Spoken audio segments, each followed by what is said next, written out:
All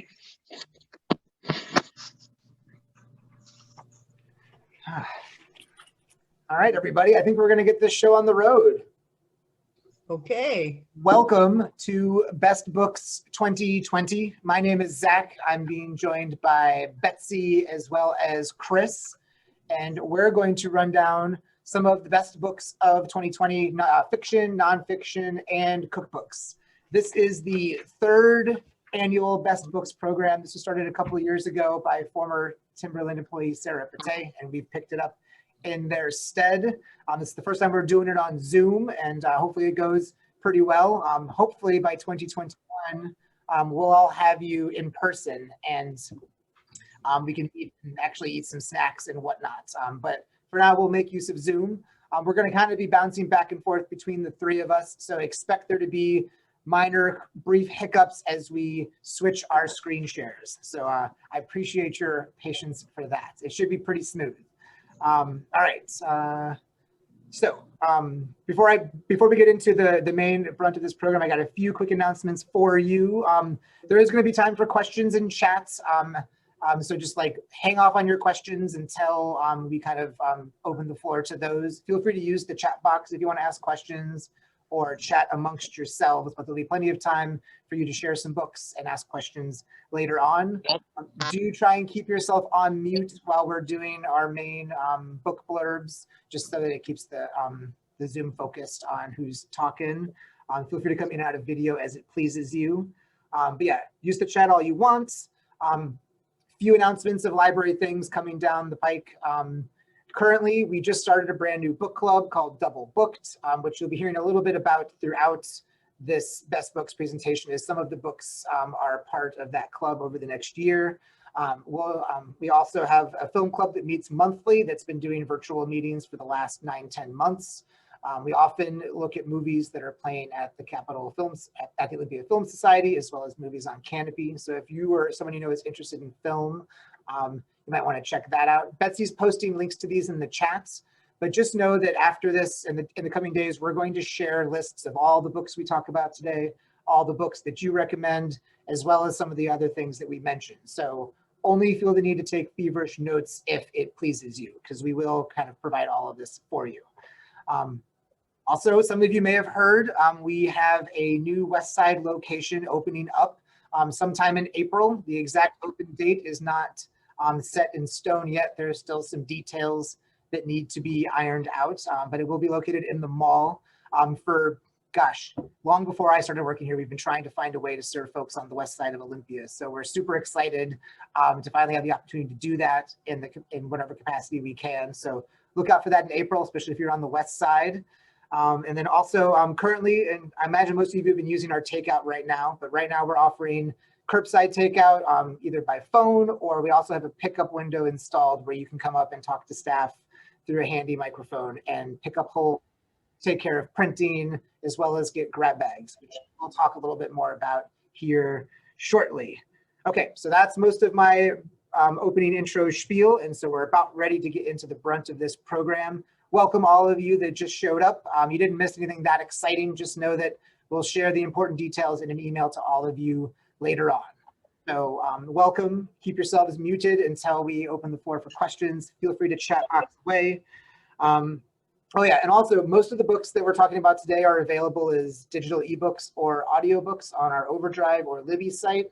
And we've curated a specific list of those that you can find in your Libby app or on the Overdrive site. And we'll share that link too, if that is your preferred formats. All right, I think we're about ready to go. So prepare to sit back, look at some slides, listen to myself, Betsy, and Chris chat, and we'll give you chances to ask questions and whatnot as we get going along. So thanks again, everyone, for being here. And let's see how my first screen sharing transition goes.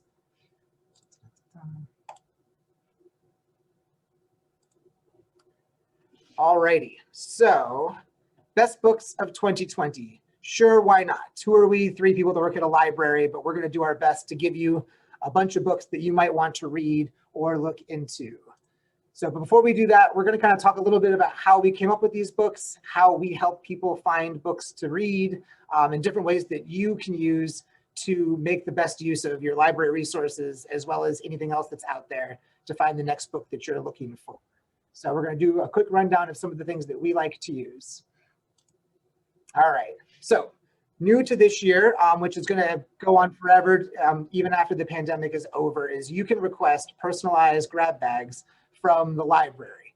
And there's a couple of ways that you can do this. If you just pop by during takeout and call us or use the pickup window, we have a set of already curated kind of mystery grab bags if you're looking to kind of get a little bit out of your comfort zone or just generally get mysteries or science fiction or adult fiction. But you can also get more curated ones. If you go to the website you see on your screen, or you give us a call just a day or so in advance and tell us some of the books that you've liked, some of the books that you have not liked, different genres or things that you're looking for. Staff can put together kind of a curated stack of books that we'll have waiting for you on the hold shelf. Usually, if not the same day, usually within a day or two, depending upon how things shake out. So that's an option you have as well. And if you're not in a hurry to get a bunch of books in your hand, you could add a little note on there about how if we find perfect recommendations for you that aren't immediately available, you're open to having holds placed or whatnot. So just know that that exists on the website, or you can call us on the phone. People have been pretty happy about it so far. So I'm pretty sure we'll be doing grab bags forever. Also, look to your local libraries. Here at Olympia, every year we put together a zine of all of our staff picks. These are not just books or movies or music that came out in 2020 or in the respective year. It's just things that we found and fell in love with that year. So it's a good way to find anything from fiction to juvenile books to picture books to CDs, and as well as movies as well. And then our colleague Aggie puts together a nice zine that you can request through takeout that has all the information in it. You can also find digital copies on, well, if you scroll through to Facebook, but also on our website, there's a scrolling carousel kind of towards the bottom of the page in the staff suggestions area that has all of these in it as well. So we encourage you to ask for one of those as well. Many of the books that you're about to hear about are in this booklet that we kind of culled from some of our colleagues as well. Other good things to do, Wowbrary, if you are not familiar, is basically a service that Timberland subscribes to. And what it does is it kind of culls all of the new additions to our catalog and kind of presents it by format or by genre. So this is the best way that you can essentially get at the top of the holds list for new items and also just to see the brand new stuff added to the catalog. You can find this on our main website, on the top menu option for borrow, and go to new items. You can either browse through Wowbrary, which is updated weekly, and you can also subscribe to a newsletter. So you just get in your inbox all of the newest stuff that we purchase. This is often brand new items that aren't even published yet, but also just new things that we add to the collection. So that's the best way to see what we're currently buying, and a best way to get number 1 or 2 in the holds list if you're quick. Also, BookPage. We no longer subscribe to the physical copies and hand them out in the library, but all of the current BookPage information is available on the BookPage website. I know I use this an awful lot in helping people find books that are similar to the newest books that either haven't been published yet or have a long holds list. BookPage is a pretty great resource. I definitely suggest you get in the habit of checking it out. All right, and then Novelist. This might be the single best tool that librarians and library workers use to try and help people find new books. It's a database that we subscribe to that you get free access to through the website with your library card. You can find it in the reference databases portal on our website. But basically, it's created by librarians to try and help us find books. But once you get a little bit of familiarity with it, it's relatively easy to use. You can simply just use it to put in the titles of books that you've liked, and it'll bring up a slew of selections of similar titles or similar authors. It even gets kind of down into the nitty-gritty where you can check boxes of different elements like theme or atmosphere or female protagonist or set in the 1800s in China, and it'll then populate books that fit all of those criteria. And there's lots of different labyrinthine pathways you can go to in that database to learn all sorts of fun things. But it's a pretty cool place, especially to find books that might be less popular, that you don't see in BookPage all the time, but that might still kind of fit your reading wheelhouse. Novelist is pretty great. We use it all the time. And I think now it's time for me to take a break from talking, and we're going to hand things over to Betsy. Hello, everyone. I'm Betsy. I also work at the Olympia Library. I also wanted to mention about Novelist. They also have book group discussion guides, which I recently discovered. So that's really neat too. Okay, now I'm going to attempt my first screen share. So everyone, take your patience with me for a minute.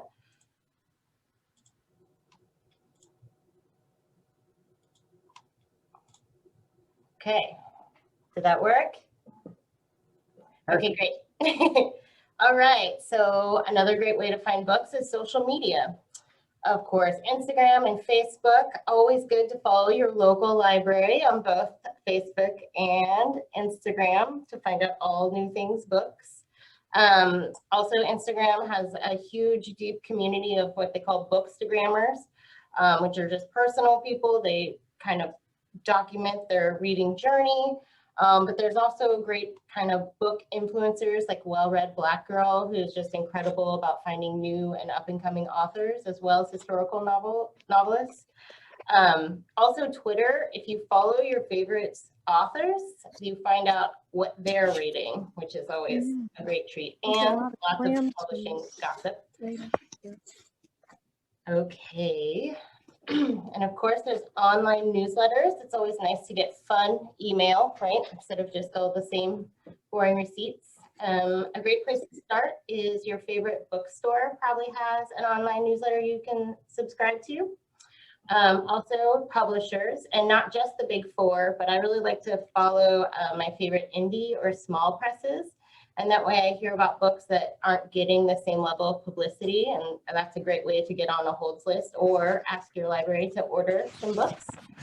There's also Book Riot, which puts together a really great newsletter that I think most of us all subscribe to. It's sort of like a celebration of all things books, and they create these great recommendations, and they get down into the nitty-gritty, as Zach would say.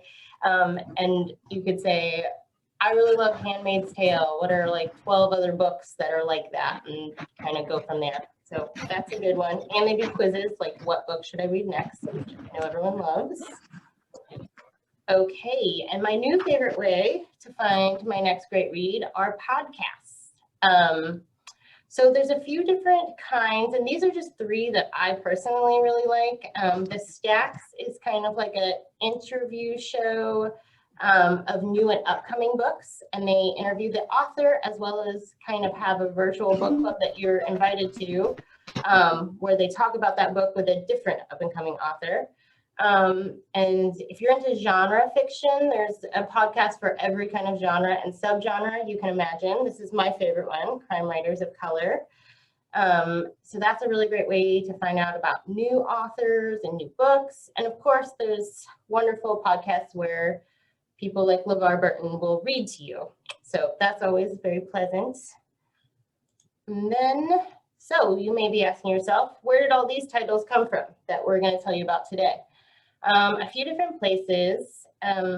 Literary Hub, which is another great newsletter, actually, they kind of curate a bunch of articles about literary life and culture. Every year they put together the ultimate best books. So it's like a best of list, if that makes sense. So it's a great way to see kind of what the most popular books are, and you'll kind of hear us talk about that. Like this book was on 12 lists. So that's one way to judge the popularity of a book. I know Zach and I'm sure many people always get excited when the NPR's Book Concierge list comes out. And this is a cool service that they do, or you can like filter and mix and match these different filters to kind of create your perfect book recommendation. And they actually have their archives online that go back to 2013. So you can find books not even from this year. And then of course us, me, Zach, Chris, and all of our coworkers. So you'll hear about books that were our personal favorites. Maybe they didn't make all these lists, but still struck us in a certain way, or some of our amazing coworkers. Okay. Are you guys ready to go? Hear about some books? Okay. Ready to hear me talk a little bit more? Okay. So our first book today is a debut novel called Lakewood from Megan Giddings. and this was an NPR Book of the Year. It's a novel exploring our nation's deeply troubling history of medical experimentation, particularly in Black communities. It's a contemporary tale of a young woman grappling with college, bills, and family secrets, but getting seamlessly weaves in elements of horror and sci-fi that increase incrementally as the story progresses. I read this book in the first half of the year, and I still catch myself thinking about the fate of the protagonist in this book. So it has a long, long shelf life. Okay, this is A History of My Brief Body by Billy Ray Belcourt. Billy Ray Belcourt is a poet and a scholar from the Driftpile Cree Nation. A History of My Brief Body is a memoir covering the author's childhood with his grandmother, his first sexual encounters, falling in and out of love. But built into these autobiographical moments are deep poetic essays exploring colonial violence, the joys of decolonial love, queer Indigenous liberation, and the revolutionary act of writing itself. This is a book that demands you take your time when you're reading it. It's slim, I would say less than 200 pages, but I kind of took months reading it to digest it, and I highly recommend it. And it's for fans of, if you read Ocean Vuong's book last year, A Briefly Gorgeous World, I believe, I think you would really enjoy this book as well. Okay, next we have Luster, another debut. There were some amazing debuts this year. From Raven Leilani. This was on 16 best of lists this year, and it was a Kirkus Prize winner. So Luster is a dark, witty story of a lonely young adult, Edie. She's navigating race, sex, and generational family trauma. Most of the plot centers around Edie's relationship with an older married man and his family. And I loved how this was juxtaposed with her own relationship with her art and identity as an artist. This novel also has some scathingly real insights into the economic fates that young adults face in our current gig economy. Luster is one of those books you just can't stop reading once you start. And the author has created such a complete character with Edie and allows us to know her so thoroughly that she's really hard to let go of when the book ends. Okay, next we have a children's Bible by Lydia Millett. This is on 11 best of lists and was one of New York Times 10 best books of the year. Lydia Millett is one of my favorite authors, and she has written a novel perfect for this moment right now. She explores the consequences of climate change and generational divide through the hazard-filled adventures of a group of kids and teenagers. They're left to fend for themselves in an increasingly dangerous environment. I think all folks who are considered adults, whether we want to be or not, should spend some time looking at themselves through the eyes of the teenage narrator. It's a very sobering and bracing experience. And while this story takes a lot of dark turns and the characters experience deep loss, the book contains moments of hope that stayed with me for a long time.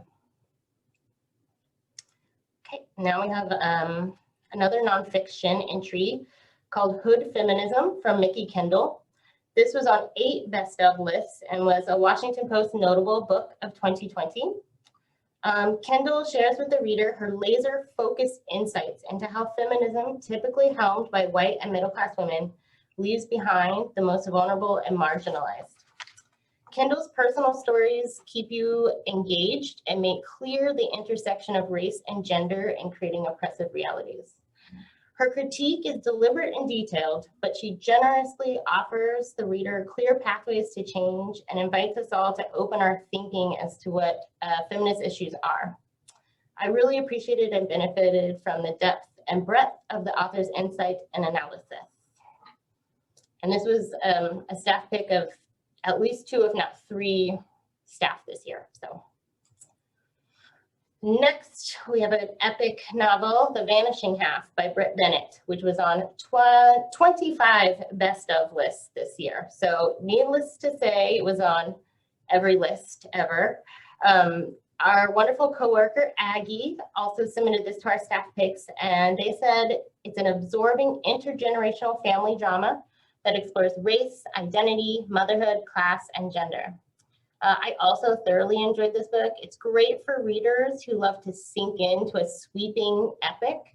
And although it spans many generations, the reader is treated to lots of small moments, and each character is given care and detail. The prose is crisp and revealing. Every word is in just the right place. This is an undisputed best of the year.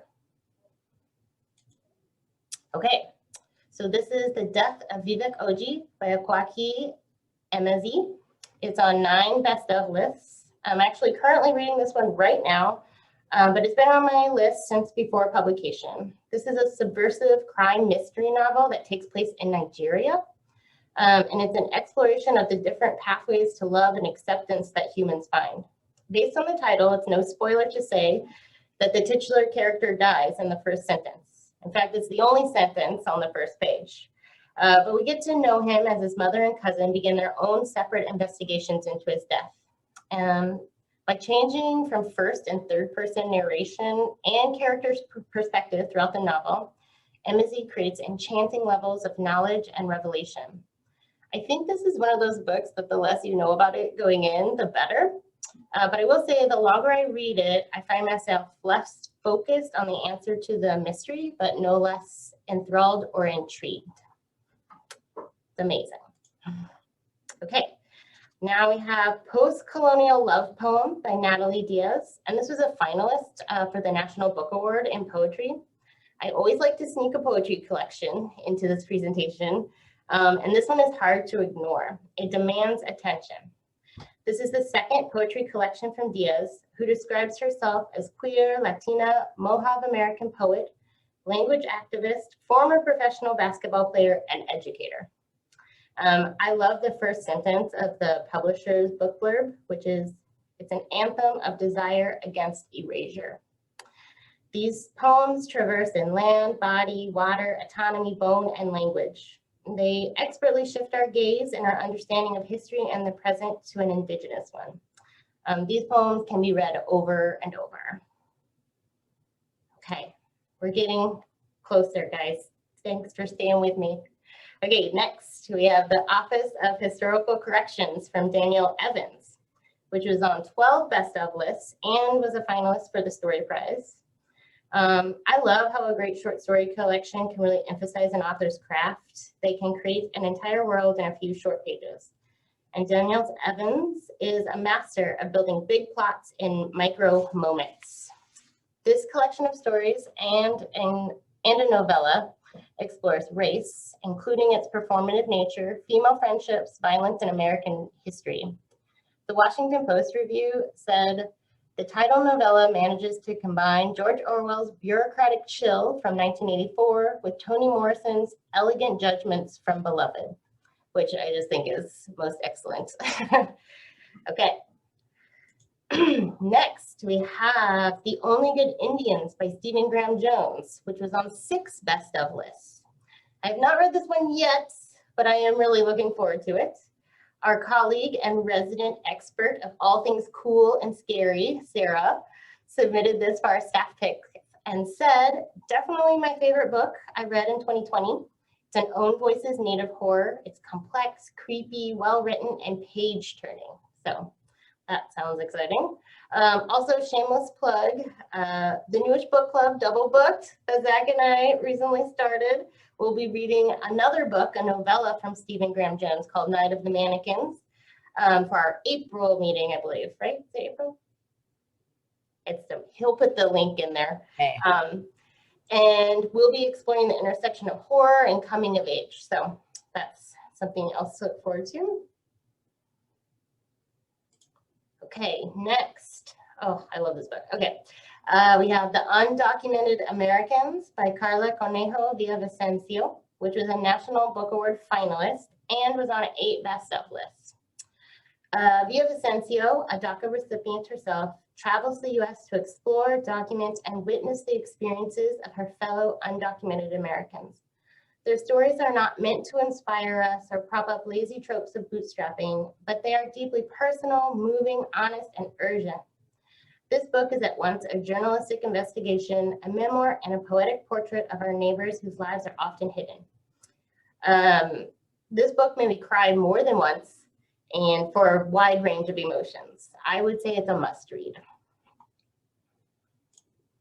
Okay, now we have The House in the Cerulean Sea by T.J. Klune.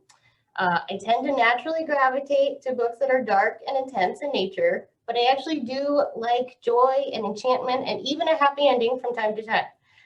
So this novel has been on my list for a while, and our extremely well-read and joyful coworker Claire had this to say about the novel. My favorite book of the year.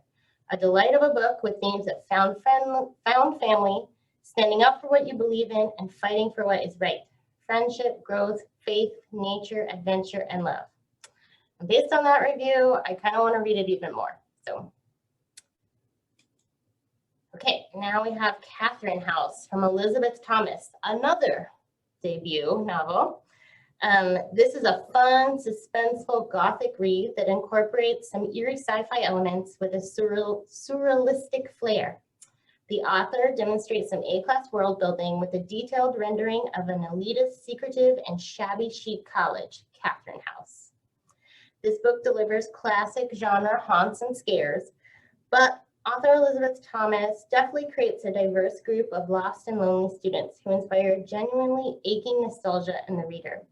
Also, the narrative ends on a fairly hopeful note, so that's nice for a scary book. Next, we have Just Us, An American Conversation by Claudia Rankine. Excuse me. This was on 11 best of lists. Just Us is the new book by poet and MacArthur Fellow Claudia Rankine, who authored the much awarded and lauded boundary-pushing poem Citizen, which I think came out in 2014. And here she presents and invites us into a collection of poems, essays, photos, and conversations that she actually participates in with friends and strangers centered around race. Of this work, Rankine says, "I'm not offering a prescription. Just Us is a book that says, look at this. Let's see what it means to be in conversation." Okay, next we have a YA entry, actually, young adult, called Cemetery Boys by Aidan Thomas. This was long listed for the National Book Award as well. It's a paranormal YA debut. And I have another review from Claire to share with you. It's a trans boy determined to prove his gender to his traditional Latinx family accidentally summons a ghost who refuses to leave. The two get caught in a plot and are quickly over their heads, and lies are told. Feelings are had, friendships are tested, and limits are pushed. I fell in love with the characters and I had a hard time letting go at the end. I think this one might be next on my list. Okay, and the last one, Third Rainbow Girl. So The Long Life of a Double Murder in Appalachia by Emma Copley Eisenberg. It's a New York Times 100 Most Notable Book of 2020. This is probably my favorite book of the year. And while The Third Rainbow Girl could be considered true crime, Copley Eisenberg transcends the normal conventions of the genre and delivers a sensitive and profound investigation of the economic, sociological, and cultural realities of the Appalachian region. It is also an incredibly vulnerable and heart-wrenching memoir. Reckonings abound in this book, and the reader is better for them in the end. I know Zach also read this book, so if you want to hear more about it at some point, I'm sure he would tell you all about it as well. So that's my books for the year. And now, if he's ready, I will hand it over to the lovely Chris to tell you about all things cookbooks. Or, you know, some things cookbooks. Maybe that's more accurate. Let me share my own screen. Here we are.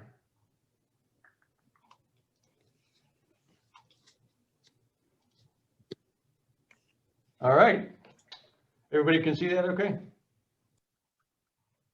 I'll take that silence as approval. So yes, I'm Chris, and this is the cookbook intermission. They plunked me down in the middle here because if you're not into cookbooks and cooking, this is a great time to take a break, stretch your legs, make yourself a second cup of coffee. It's Friday afternoon, you're in your own home, you know, crack open a cold one, live your best life, whatever you need to do. In the meantime, I'm going to cover a few of my favorites from this year. A lot of what Zach and Betsy covered as far as how to find the best of books in any given year. Some favorites that you might want to read apply to cookbooks as well. I follow some of the best of lists that Eater and Munchies put out. You can put in, drop a Google down for best cookbooks of whatever year, and you're going to get more lists than you know what to do with. Eater puts out one that covers just about every season, so spring, summer, fall, and winter, and then they do like a best of one at the end of the year. And follow your favorite bookstores. You'll usually get some cookbook recommendations mixed in there. I like to follow the Book Larder in Seattle because it's a cookbook specific bookstore, and they'll often feature authors that fly under the radar a little bit, or maybe lesser known. They also host workshops and classes and author visits, so that's a good one to follow on social media.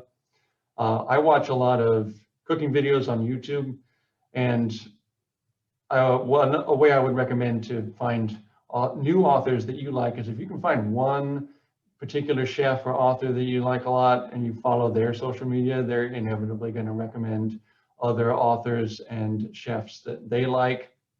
So I got a picture of Matty Matheson up here. He's like my food hero, and he's recommended a lot of books on his videos and his Instagram feed that I have followed up on and really loved. So, cooking is a pretty personal thing. So if you don't like to cook and eat the same things that I do necessarily, if you can find somebody that you really do like, follow their social media, then you'll get recommendations that way, either directly from that chef or writer or through the miracle of the algorithm on whatever social media platform you're on. So that's just a little bit about how I picked what I think some of the best of cookbooks in 2020 were.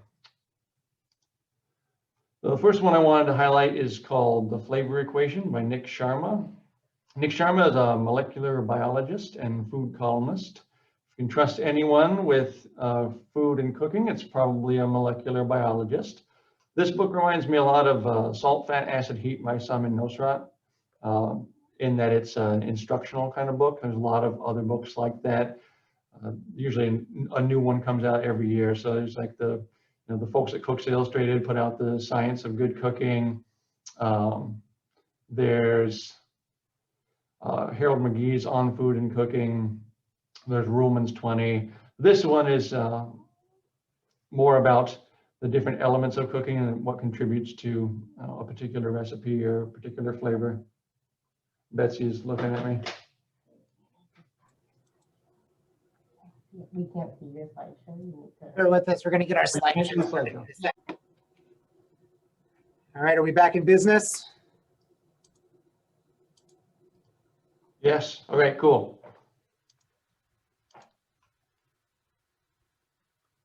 I'm ready when you are. Commence. All right, cool. You can go ahead and advance to the next one. I'll just pick up where I left off with Mr. Nick Sharma. So in this case, the flavor equation mentioned in the title is emotion plus sight plus sound plus mouthfeel plus aroma plus taste equals flavor. I'm sure you're writing all of that down. The chapters are organized by different flavor qualities like sweetness and bitterness or fieriness. This is a fun one to read with excellent graphics. If you cook a lot, it's a nice one to pick up and read a little bit from periodically to learn something new or refresh your memory about a different cooking concept, because there's always so much to absorb if you cook frequently. It's great to come back to these types of books and refresh your memory on different topics and concepts. So we move on to the next one. Next one is In Bibi's Kitchen by Hawa Hassan. This one has showed up on a lot of best of lists. Pretty much every best of cookbook list that I looked at for 2020 mentioned this book. It's on my holds list as we speak, so I haven't actually gotten a chance to cook from it yet, but I did sneak a peek at a copy that I noticed that was waiting on the hold shelf for somebody else. This is recipes and stories from Bibis, which are grandmothers from 8 African countries that are around the Indian Ocean. It reminds me of one of my picks from last year called Pasta Grannies, in that it's more than just a collection of recipes. It aims to preserve a cultural heritage through the Bibi's stories and recipes. And generally speaking, you can't go wrong with recipes passed down from grandmothers. So you can definitely trust these recipes. Next one on the list is Amboy by Alvin Kylon. Funny story about this author. About 3-4 years ago, I took a trip to Los Angeles and had a whole list of different restaurants I wanted to visit. One of which was a small restaurant in a market down there called Egg Slut, which I wanted to go to because I thought the name was hilarious, and also because I'm into any like high quality breakfast sandwich, egg dish kind of place. I went there, I tried it, I loved it, took pictures with the signage, and I didn't realize until I was looking through this book that that was Alvin Kylon's restaurant. I actually became aware of him prior to going to that restaurant by his appearance on different YouTube shows. So The Burger Show is a whole series. It's just what it sounds like about hamburgers and the history of different versions of the hamburger, which is pretty funny. One of the co-hosts is kind of annoying, but Alvin is great. He also does videos for Eater and Munchies and shows up in a variety of other like YouTube series that other chefs are hosting. He's a really funny YouTube personality. I have been sold on him from the restaurant experience in Egg Slut alone. And the book is kind of an autobiography cookbook, and the recipes are all over the map. There's Filipino food, French-inspired food, everything in between. There's a how-to instructional for making a coconut grater. There's tips on building a pit to roast a whole pig. There's a really interesting recipe called the tortang ginling that's an egg and beef omelet stack with fish sauce and ketchup on top. And there's no way to really categorize all the recipes in this book. It's an interesting mix of his personal story and his really diverse food influences. You really can't go wrong with this. A lot of really great comfort food. And speaking of comfort food, the next one is Homestyle Cookery by Matty Matheson. Matty is my food hero. His first book, Matty Matheson, a cookbook, was an autobiography and recipes. And a fair number of the recipes in that book were more complicated than you'd probably want to make at home. Homestyle Cookery, though, is exactly what the title promises. These are approachable, filling, flavorful homestyle meals. There's an Italian beef sandwich, a pork schnitzel, a really unusual but surprisingly good pasta dish that has whole lemon wedges, capers, olives, chicken, red onion, and some other stuff that seems like it just absolutely would not work, but I made that one and it was a real hit. There's also a recipe in there that I made recently for a highbrow version of the Arby's beef and cheddar.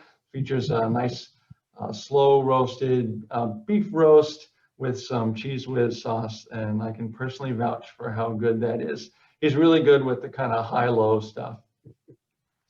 And I cooked the most from this one of all of my choices, and I absolutely love this. I love Matty as a personality, as a cooking video host, just all around great, solid guy. I will entertain no criticism of Matty or his food at any point in time. So I had to put this one on the list. The next one is East by Mira Soda, and I have not gotten a chance to look at this one yet. It did show up on a lot of best of lists, and it's a bestseller in its own right. Zach has purchased this one and cooked from it, so I'll let him speak a little bit about this selection.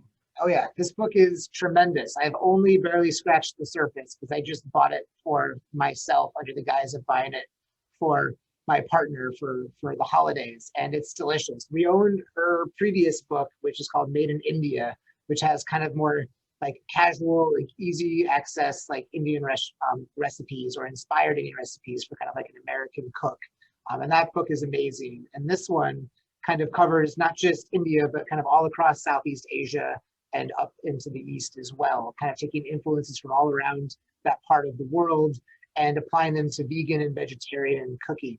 And while I'm not a vegetarian or certainly not a vegan, I find myself eating that way a lot more now. And a lot of these recipes are relatively easy to put together. There's a lot of there's a focus in the book on kind of weeknights, like working person's recipes that you can kind of get done in an hour or less with ingredients that aren't that difficult to find. And so far I've made 4 dishes from here, including a shiitake mushroom pho, which was outstanding. So yeah, definitely a great cookbook if you're looking to eat more vegetables and find creative ways to use them. It also is very easy to use based on what's available seasonally as well. So definitely thumbs up for this one so far. And I can't wait to dive into the rest of it. Thank you, Zach. I'm looking forward to going through that one myself. The next 4 that I'm going to talk about are all baking books, starting with A Good Bake. Chemical engineer turned James Beard nominated baker Melissa Weller is a baker you can trust. These are legit science-based recipes full of detailed notes and explanation. It's not all lengthy, complicated stuff, but if you're going to attempt what I would call a weekend project bake, like croissants or Queen Amman or anything involving lamination, these would be recipes to rely on. This one, a fun note, includes a recipe for Concord grape pie, which you don't see very often, as a personal favorite of mine. Her method for de-seeding the grapes differs from my preferred method, so I got a little bit of a quibble with the book on that basis, but that's a topic for another forum, I imagine.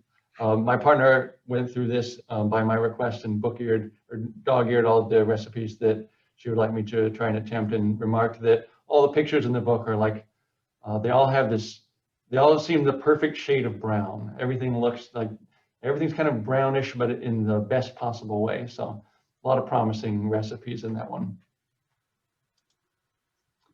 Moving on to Dessert Person by Claire Saffitz. You may recognize Claire from Gourmet Makes on YouTube. That was a Bon Appetit series before the Bon Appetit implosion of summer 2020. Bon Appetit was not putting out videos between about June and like November of this year, but Gourmet Makes was a big hit early on in the first days of the pandemic. Still fantastic series if you want to learn more about Claire and what she's all about. She has a brilliant mind when it comes to writing approachable baking recipes that work really well. Every recipe of hers that I've made, from dinner rolls to cake and cookies, has turned out perfectly. I'm excited to dig into this one a little bit more. It's a collection of her favorites. And she has a new series on YouTube that features some of the recipes from the book as well. That's worth checking out. The next one's called 100 Cookies by Sarah Kiefer. Betsy actually recommended this one to me recently by way of the Neapolitan cookies recipe, which seemed so brilliant and delicious because I love freeze-dried strawberry flavor, that I had to make it as soon as possible. So I actually went out and bought the book on the promise of that recipe alone, and it did not disappoint. I've had the book for less than a couple weeks now and have already made quite a few recipes out of it. It's exactly what the title promises, although she does take a pretty broad definition of what counts as a cookie. So there's blondies and brownies and similar bar type desserts in there as well, but I'm not going to argue too much with the title. So based on what I've made so far, you're getting recipes that work. They're delicious. They seem impressive while not really being as difficult as they appear. And this is just a winner through and through. She's got a blog called the Vanilla Bean blog, where you can check out some of the recipes featured in the book. The Neapolitan cookie recipe is actually there too. So check that out and see what you think. And finally, the last one that I'm going to talk about in Cookbook Intermission is Oats in the North, Wheat from the South by Regula Isuin. It was a very fun name to say. Also took me forever to research how to say that correctly. The US edition of this book is called the British Baking Book. So if you're looking in the TRL catalog for that, that's actually what you want to search for, the British Baking Book, which I think sounds more boring, but is also probably more descriptive outside of the UK. I just really think that the Oats in the North, Wheat from the South title is more charming. So Regula Isuin is a Belgian culinary historian and co-host of the Belgian version of the Great British Bake Off. I'm among many fans of the Great British Bake Off, and this book would be any fan's perfect companion. Covers things like hot cross buns to Victoria sponge, and you can turn to this book to get the recipe and some history behind all of the bakes that Paul Hollywood digs up to challenge the Bake Off contestants. So it's really a fantastic piece of food history, and if you're a Bake Off fan, there's no way that you can ignore this one. That's the last one I'm going to talk about. On the next slide, there's some others that I will include on the list that we'll send out after this presentation that showed up on a lot of best of lists, or that I've read about but haven't personally cooked a lot from. Vegetable Kingdom in particular, I'm really excited about. Jean Famous Foods as well. That one got the restaurant that it's based on was promoted real heavily by Anthony Bourdain before he passed. I'm really excited to cook from that one. The author of that book has some great YouTube videos as well promoting the book and the recipes from it. I also just got this book in today that I didn't put on the list or any of the graphics. It's called Red Sands by Caroline Eden. I hadn't had a chance to look through it, so it didn't make it to the graphics here, but this is recipes and reportage through Central Asia from hinterland to heartland. So Central Asia being relatively underreported or underrepresentative in the food culture and cookbook world. This is as much a travelogue as it is a cookbook, and I'm really excited to dig into that one too. So I'll add this one to the list that we send out, but Red Sands looks pretty cool. So that's it for me for Cookbook Intermission. Thanks for your patience during the Zoom hiccup. I'm gonna let Betsy and Zach take over and close this one out for y'all. All right, brilliant. Since I'm the next one to talk, that just gets to stay on my screen sharing. What you're watching right now is a bunch of very exhausted participants in a 24-hour, multiple-day dance marathon from the 1968 movie, They Shoot Horses, Don't They? Which I felt appropriate as we're nearing the end of this marathon. So hopefully Gig Young will scream yowza, yowza, yowza and ring the bell soon so that we can all fall down. But it's about to be my turn. Let's get on with this show. Our little technical snafu put us a little behind, so I'll try to talk fast, even though brevity, not necessarily one of my strengths, as my colleagues can attest. But here we go for the back half. All right, so my first book is The Cactus League by Emily Nemens. Nemens is one of the co-editors of the Paris Review, and this is her first novel. It came out at the very beginning of the year, and it was the book that I personally needed the most this spring, as along with being a huge movie fan and a pretty avid reader, baseball is my one true love, and having baseball postponed for months through February, March, April, May, and June, and most of July was difficult for me. And this book kind of came out at the perfect time because it's entirely set in Arizona during spring training. It's not just a book for baseball fans, it's really a book for like character-based literary fiction. And it's the perfect book to go get right now as pitchers and catchers are on the verge of reporting on time in February at spring training. Nemens introduces the reader to a motley group of characters whose lives revolve around baseball's abbreviated presence in Arizona each February and March. From the superstar player beginning to fall apart, an old-timer coach, a woman who relies on the attentions of the young, lonely athletes, agents on the make, and the kids hoping to steal glimpses of their heroes. It's the perfect book to get lost in as you dream of those warmer, sunnier days. And I liked it specifically because I'm drawn to both character-based novels as well as novels that kind of offer a really good sense of place. And the very bizarre environment around spring training and all of the transient people that kind of pass through for a brief period of time and kind of come together makes this a very interesting read, even if baseball is not necessarily your thing. All right, next one. This will be my last baseball themed book. This is called Stealing Home, Los Angeles, the Dodgers, and the Lives Caught in Between by Eric Nussbaum. Nussbaum grew up in Los Angeles and was raised in Los Angeles, but has since moved and makes his home in Tacoma. This book to me is something quite special. It'll hit close to home to any Angelinos out there, as well as baseball fans. But like many of the great baseball books, it transcends the game. Examining the events leading up to the construction of Dodger Stadium, Nussbaum tells the complicated story of history and politics, the intersection of business interests with the public good, and how even just causes and progressive activism can still lead to devastation for the powerless and unheard. The book is a stark reminder that it's increasingly important to keep telling the stories of people that progress tends to pave over. And in the case of many of the characters in this book, quite literally pave over. It's really a special book. I highly recommend it, even if baseball is not your thing. Next up, we've got The Living Dead by George Romero and Daniel Kraus. I had to sneak a horror book on here because It's a kind of an undersung genre that maybe people don't like as much because they don't know that there's a lot to like about it.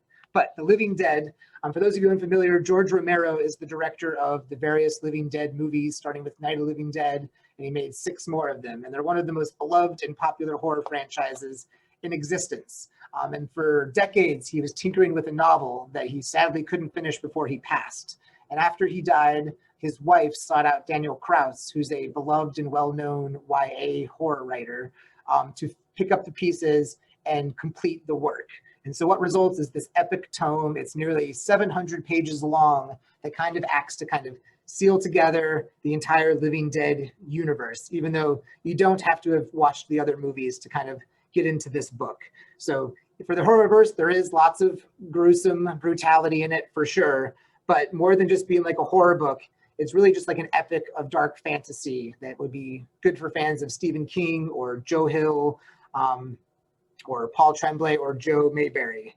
It's a very character-based book, and it kind of satisfies the same beats that the best Stephen King books do.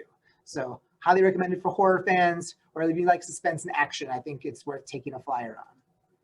Next, we've got Plain Bad Heroines, which I believe is another Claire pick, though I'm not sure Claire would be overwhelmingly that laudatory of it. But I first heard about this book, which is set within a New England boarding school in the early 1900s, from a Zoom event I attended for a horror film festival that had like a little side author event with Paul Tremblay and a few other horror authors. And even though Paul Tremblay was there to talk about his own book, all he could talk about was this one. Speaking of Paul Tremblay, he made our best books of 2019 list as well. He's a great horror writer worth seeking out. Emily Danforth first made a name for herself in YA with The Miseducation of Cameron Post, and now enters the adult fiction world with this wild horror comedy mashup that gets strange and also a bit meta. The story begins in 1902 at a New England boarding school where a group of girls form the Plain Bad Heroines Society in honor of a favorite author. But when the girls' bodies are found and 3 other girls die in the ensuing months, the boarding school shuts its doors for good. Fast forward more than a century, the publication of a best-selling novel celebrating the feminist history of the boarding school has led to the production of a horror film being shot on school grounds. As these different artists dig into the school's history, these different timelines intersect, comment on each other, and lead our characters down some dangerous paths and exposes them to some startling truths. It's a big, epic book that might appeal to readers, like adults that read YA, but it's definitely more of an adult book. You can see the blurb on the front for Sarah Waters. So if you're familiar with Sarah Waters at all, it gives you an idea of kind of the character-based, mood-based elements of this book, even though it is kind of funny and a little bit strange. Next, we have up our first like full-on sci-fi fantasy epic, Black Sun by Rebecca Roanhorse. Roanhorse earned her bona fides crafting some of the more popular recent Star Wars novels, but has finally broken through with this work, which is original all of her own. It's the first book of a planned trilogy. It's an epic fantasy inspired by the civilizations of the pre-Columbian Americas and woven into a tale of celestial prophecies, political intrigue, and forbidden magic. In the holy city of Tova, the winter solstice is usually a time for celebration and renewal, but this year it coincides with a solar eclipse, a rare celestial event prescribed by the sun priest as an unbalancing of the worlds. Amidst this rare event, a ship from a distant city carries one passenger, a harmless man who does not yet know what he's capable of. This book is perfect for fans of N.K. Jemisin or Game of Thrones or anyone kind of craving that epic world-building fantasy. She's an author on the rise, so I would definitely suggest getting on to her now. All right. Next, we've got Piranesi by Susanna Clark. Susanna Clark became a literary sensation following the publication of her first novel, Jonathan Strange and Mr. Norrell, which came out way back in 2004, which was an epic fantasy of magic and history. It came in at like a little over 1,000 pages long. It was more than 16 years before she was able to publish Piranesi, her follow-up. And there's actually a really interesting story and a variety of reasons why it took Clark so long to finish her second book. But it certainly does not disappoint. And what's nice is that it's much shorter than Jonathan Strange and Mr. Norrell. Much like that book, Clark transports the reader to a dreamlike otherworld, but this time in far fewer pages. The novel centers around Piranesi and the labyrinthine house he lives to explore. But as Piranesi uncovers more of the house's secrets, some terrible truths emerge. It's definitely a magical creation. It's another feat from Clark of imagination and storytelling that's going to appeal to like fans of literary fiction as well as genre fiction. All right, next up we've got Owls of the Eastern Ice by Jonathan Slate. This made several best of lists this year. It was a New York Times notable book, as well as being long listed for the National Book Award. And it made a bunch of other lists as well. In his early days as an amateur birdwatcher, Jonathan Slate came across a strange bird quite by chance, a rarely seen Blakiston's fish owl that lives deep in the Russian hinterlands. This discovery set him on a course to study and track down the last remaining of this endangered species and to attempt to develop a conservation strategy to save it. It's one of the best nature books to come out in several years. It's sure to please like any fans of like Peter Matthiessen or I'm trying to think of another good nature writer.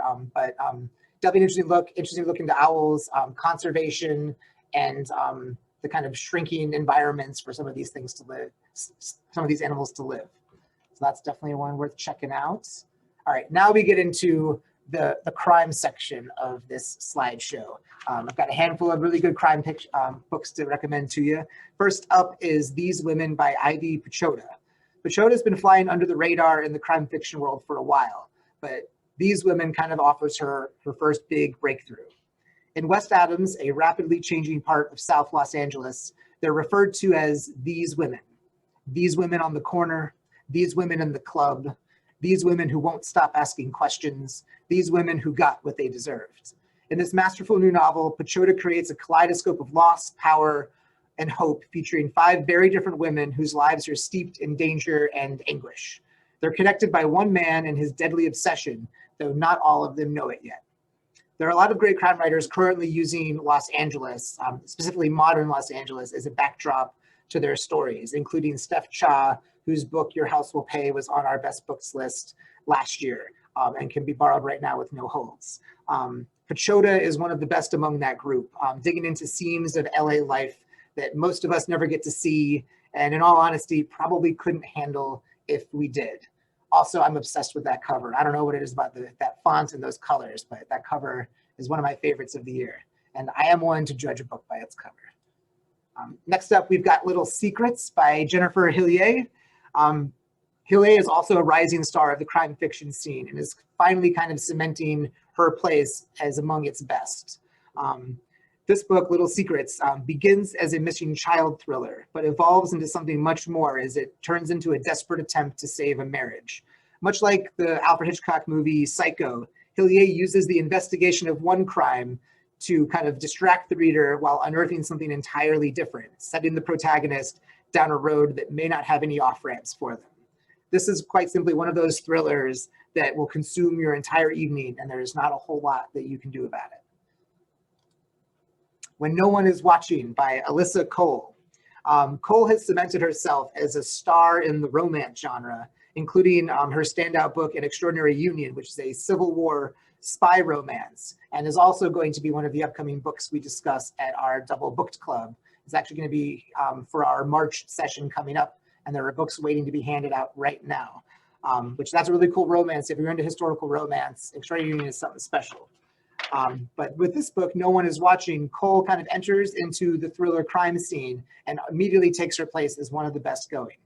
Sydney Green is Brooklyn born and raised, but her beloved neighborhood seems to change every time she blinks.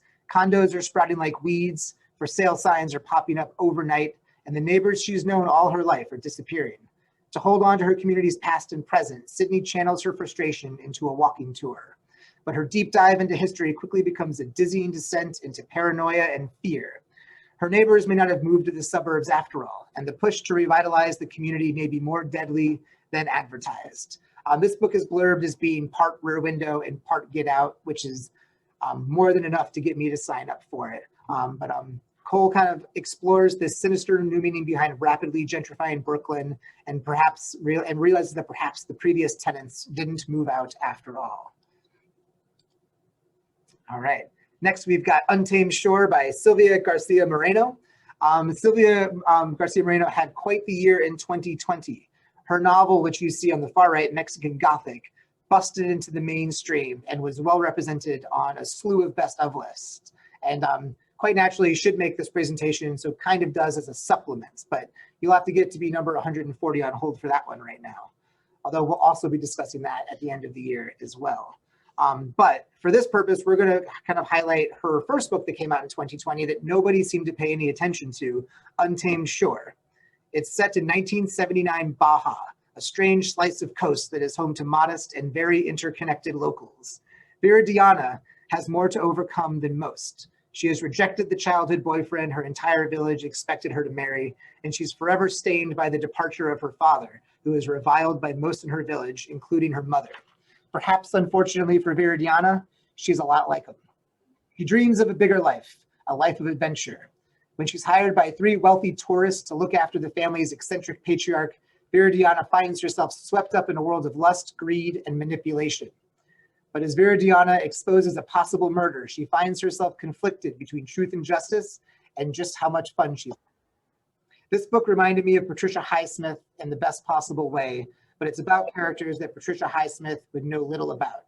I very much dug its sun-drenched noir vibe. It's definitely a good book for those like long, languorous afternoons. All right. Unspeakable Acts, True Tales of Crime, Murder, Deceit, and Obsession, edited by Sarah Weinman. Sarah Weinman is one of the very best and my absolute favorite crime writers around. I read her essays immediately when they come out. They're often published on Crime Reads and various other outlets. She's fantastic, but in addition to being a great writer, she's also a tremendous editor. And the most recent collection she put out, Unspeakable Acts, is something quite special. It collects 12 essays, each offering a unique perspective on true crime. One of the goals of the collection is to challenge how most true crime stories are told and who they tend to focus on. Each of these stories surprises and horrifies and enlightens. And the collection features some of the very best crime writers going today, including some very fresh young voices that are on the verge of becoming stars of the genre. One story included in this is written by Emma Copley Eisenberg, who wrote The Third Rainbow Girl. So it gives you a taste of what you're going to get a handle on in that book as well. I also have to plug, it's a couple years old, but Sarah Weinman's first proper book, The Real Lolita, about the real story behind Vladimir Nabokov's Lolita, is a fascinating true crime read as well. Also a good read for literary nerds. All right, next up is Memorial Drive by Natasha Trethewey. This book was on over 12 best of lists and was pretty much well loved across the literary spectrum. Trethewey is a poet by training, and the beauty of her words offers a stark contrast to the subject of them. Her memoir digs into her childhood, growing up in the shadow of Stone Mountain, Georgia, where she bore witness to the constant abuse perpetuated on her mother by a stepdad. Trethewey pulls apart these memories in an attempt to find truth and solace in her trauma and to hopefully construct a whole person out of what she remembers of her mother. It's a haunting work, lovingly told, one of those tragedies that somehow still manages to find a way to cling to hope and still inspire it in the reader. It's one of the more beautiful things I've read. I actually listened to the audiobook this year, and it's quite something to listen to. There's one large section where she reads the transcript of the phone call her mother made to police to report the reemergence of the stepfather. And it's quite something to listen to. I'm very curious to see how it reads on the page too. But it's definitely a beautiful book. I highly recommend. It's also very short, and short is nice, especially when things are getting so intense. All right, next up, Minor Feelings by Kathy Park Hong, another one of the best memoirs of the year. This was on more than 9 best of lists. It was a finalist for the National Book Critics Circle Award for autobiography, and was on many best of lists. Binding these essays together is Hong's theory of minor feelings. As the daughter of Korean immigrants, Kathy Park Hong grew up steeped in shame, suspicion, and melancholy. She would later understand that these minor feelings occur when American optimism contradicts your own reality, when you believe the lies you're told about your own racial identity. This intimate and devastating book traces her relationship to the English language, to shame and depression, to poetry and female friendship, a radically honest work of art. Minor Feelings forms a portrait of one Asian American psyche and of a writer's search to both uncover and speak the truth. I was listening to this book kind of the same time I discovered this new filmmaker named Andrew Ahn, who's another Korean-American artist, who's made a movie called Spa Nights that takes place in Koreatown in Los Angeles that is available free to stream on Canopy right now. And we discussed that back at our film club way back in June. One of the best American movies in the last few years. His newest movie, Driveways, is a movie that reminds us that kindness still exists. So I definitely suggest you check out both of those, Spa Night and Driveways, on Canopy as well. All right, the penultimate book of our presentation, Yellowbird, Oil, Murder, and a Woman's Search for Justice in Indian Country by Sierra Crane Murdoch. 2020 was a big year of true crime for me, and Yellowbird was easily my favorite one that I read, just barely edging out The Third Rainbow Girl. I first heard about it on Crime Reads, which is a great website to go for any crime lover or mystery reader or suspense or action reader. It came out very early in 2020. I actually read it like in the 3 days right before the pandemic hit and everything shut down. So when it started popping up on best of lists at the end of the year, it seemed like this distant memory from years past. It felt like another world when I read this book, but just kind of sitting with it and thinking about it kind of brought it all back to me. It's a fascinating story of commerce and tradition and Native American rights and environmental exploitation, and the inflection point of both local and national politics. Murdoch follows Lisa Yellowbird, who after being released from prison returns to her home, the Fort Berthold Indian Reservation in North Dakota, only to discover it transformed by the recent oil boom.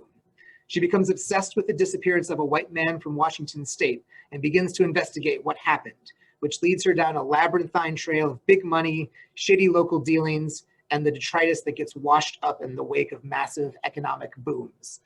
It's one of the most compelling books I've read in a while. And I've recently been very fascinated in Indian rights and what happens on reservations. And it's kind of a great investigatory work, but also a fascinating piece of history and the strange things that happen when economic booms pop up in places for a very quick and short period of time, and the ramifications and the fallout from that. I knew nothing about that kind of world, and it fascinated me. All right, the final book, my personal favorite book of 2020, but fortunately I'm not alone. This showed up on over 7 best of lists. This is Blacktop Wasteland by S.A. Cosby, who's a relatively new writer. He's published a couple of other books on small presses, but this is the book that kind of has launched him into the upper sphere of modern day crime writers. His breakout thriller about a lowly getaway driver desperately trying to outrun his past and provide for his family, easily my favorite book of the year. It's a top-notch crime thriller, a blistering portrayal of loyalty and family trauma, and an exhilarating glimpse into a community and way of life that rarely finds itself under the spotlight. Cosby himself calls it a rural noir, and I will gladly take 10 more like it.